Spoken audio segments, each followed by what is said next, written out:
אם הייתם מודאגים בעבר בנוגע לתקשורת עם אנשים, אם זה מה יקרה אם אני אגיד לו שצריך לשלם, הלקוח יעזוב, יש הרבה אנשים עם שיקולים כאלה, הרבה בעלי עסקים, שהם לא גובים כי הם חוששים שהלקוח ילך. מצד שני, יש בעל עסק שאני עובד איתו, ועשיתי איתו תהליך כדי לטפל בכל השיקולים שיש לו, שבגללם הוא לא עושה פעולות גבייה יותר חזקות.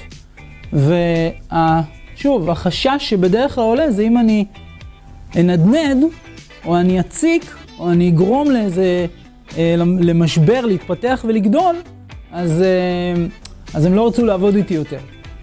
מצד שני, אני אומר לו, אוקיי, הבנתי, עכשיו בוא נסתכל רגע על המציאות. מתי הגשת את החשבונית? הוא אומר לי באוגוסט. על כמה החשבונית? 28,000 שקל. אוקיי, מאז היו עוד חשבוניות? הוא אומר כן. לכמה זה הצטבר? 42,000. כמה חודשים עברו מאז? בסדר?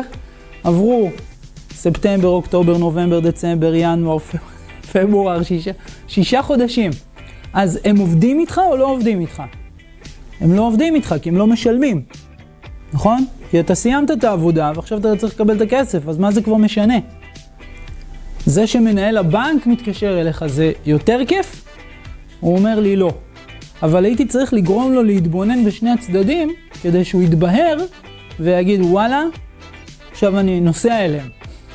אני לא מחכה, לא בטלפון, לא במייל, כי את המיילים שלי הם איפשהו נעלמים לתוך איפשהו באינטרנט. אי אפשר למצוא אותם אחרי זה.